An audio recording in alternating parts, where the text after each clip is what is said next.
Hello, I'm Lee Earl, and welcome back to Nuggets. This one is a little longer because it involves something that happened to me in Scotland. It was my very first overseas lecture, by the way. I'd received a call at 2 o'clock in the morning from a Scotsman with a brogue so thick you could cut it with a knife and an awareness of time zones that was zero. I asked him to call back later in the day. He did. We made a deal, and I booked myself into the Scottish Association of Magical Societies, SAMS convention. It was in Montrose, Scotland that year. Montrose is on the east coast of Scotland, and it was one of those towns that housed all the many of the North Sea oil workers, a kind of a burly crowd and not a dainty town at all. I checked into the hotel, which was actually a converted manor house, probably 600 years old, certainly older than my country. And I noticed right away in the large ballroom or meeting room there, they didn't have bars 600 years ago. So instead they built the bar out from the wall in a square, and then arranged for drop-down wrought iron fencing to keep sticky fingers from reaching in and stealing bottles. The reason I noticed the bar was that's usually the first place I go when I hit a convention. After a long day of travel, I got a glass of port, and I noticed that the glass had not only the hotel's logo etched on it, but a little line around the top, near the top, which indicated a full pour. I thought that was interesting. I know something I can do with a glass. So when I finished the port, I left the glass in my room and I went down to the bar and I got another glass of port.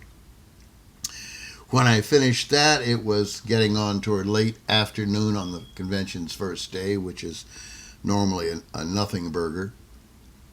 And I decided I was going to do something I had done in seance. I was going to bend the stem of that wine glass, or port glass, or stem glass. I didn't ask any of the hotel people. There was no concierge at the hotel. So I decided to go into town, and I found a pub. Now, I'd never been in a pub before either. This is my first overseas trip. So I went into the pub, and I was immediately noticed by about 6 or 8 fellows, burly, muscular, hard-working men who, looked at me askance as a visitor. And I just went to the bartender and I said, "May I buy drinks around the house?" "Ah, you may, laddie." Well, that made friends with all the folks. And I said, "Gentlemen, I'm looking for a hardware store where I can buy a blowtorch." "Laddie, I didn't ken blowtorch or hardware store." "Hardware store is where you buy hammers and saws." "Ah, you're talking about the ironmonger's store now." "Yes, all right. Does the ironmonger sell a blowtorch?" Blowtorch. It's a compressed gas cylinder that has a nozzle and a flame. You're talking a blow lamp, laddie." Very good. So I bought at the hardware store a blow lamp, 10 pounds or so, not much. Took it back to the hotel, and rather than burn down a 600-year-old hotel or take a chance of it, I went to this old decrepit stables out back and bent 2 of the glasses. One of them was bent just a little too much to be realistic on my terms, but the other one was perfect. So I left the blowtorch there, after I turned it out, of course, and took the glasses back to the room. And from that point on, I was always holding the slightly bent stem glass in my hand with port. I was Mr. Nursing the port all day long. On Saturday evening, after the gala, which was magnificent, by the way, the Scotsmen gathered back in the ballroom and sat around tables, and sure enough, a deck of cards was brought out, and it was time to do a trick, and the deck gets to me, and gentlemen, I apologize, but I've not done a card trick in 20 years. I've been very busy with mentalism, but let me show you something I have been doing. And I just held that glass with my hand concealing the bent stem. Yeah, I'll show you. This glass is from the last performance of Manifestations, where I bent a wine glass. Well, I was holding the glass this way so that you couldn't tell that the stem was bent. So when I reached out and placed it near the center of the table, it was concealing the bent stem and the bent base. And I did earth my body, water my blood, wind my spirit, fire my soul.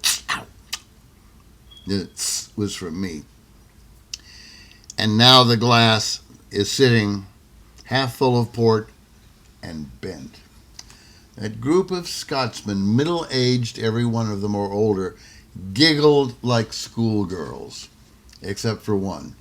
I'll call him Angus McSkeptic. He was directly across the table from me. He raised one of those bushy eyebrows that they grow over there, walked over to the bar, got a brand new glass, and sat it down next to the bent stem. Oh, Lord, here it comes. Actually, he gave me a big wink, took the bent stem glass, poured the port into the straight one, and put the bent one in his pocket. I was safe. Whew. Well, a day later, on Sunday, when the convention is closing, I still have this other, somewhat more bent stem wine glass. What am I going to do with it? I thought, okay, I'll take it back. I'll slip it. I can get my hand through the crack, through the wrought iron, and I'll just slip it back on the stack of glasses there. The bartender will discover it in the morning and say, those dumb magicians. I place it there, turn my back, and not more than 2 seconds later, I heard a door close behind me, and a fellow said, Mr. Earl, I heard you did something at the table after the gala last night. They told me you set the heather on fire. Oh, you're talking about the glass. Yeah, here. And I reached back through the wrought iron, grabbed the same glass as here. Let me show you. It's not hard. Eek. There it is. Handed it to him. His jaw dropped to the floor, and I know that somewhere in Scotland there is now a shrine. Well, this was a very valuable lesson. First, I did it for 6 people tops, and yet the convention, and that wasn't the only one, but the convention talked about it. Thereafter, the word got around. I was building my reputation. When I got back to the States, I thought there must be something else I can do to further enhance my reputation as a psychic reader. Yeah, I was doing that for a while. So I went to a local, I had bought several lottery tickets before, the scratch-off kind, before I found a winner. It was $50. I kept it. I didn't cash it. I went to another store, a 7-Eleven, a Stop and Go, a Circle K, an In-N-Out, those little convenience stores that also sell lottery tickets. And I said to the first one, I'd like the third ticket on the roll, please. Sir, I can't discard 2 tickets. Okay, fine, I'll buy 3, but I'm really interested in the third one. And I bought the $3. Handed me the strip. I tore off the one, shoved the other 2 in my pocket, scratched it, and of course I had switched it for the winner. I said, damn, I was right, look, a winner every time. Now I'm the guy who can pick a winning lotto ticket, and I did that at every convenience store selling lottery tickets within about a mile of my home. I developed a reputation that way too.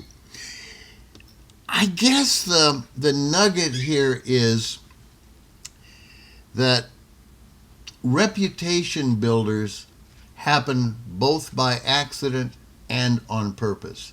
If you make up your mind and you do something phenomenal, they will talk about it. And I hope you'll talk about nuggets and tell all your friends what you're learning here. In the meantime, I'm Lee Earl, and I'll see you next time.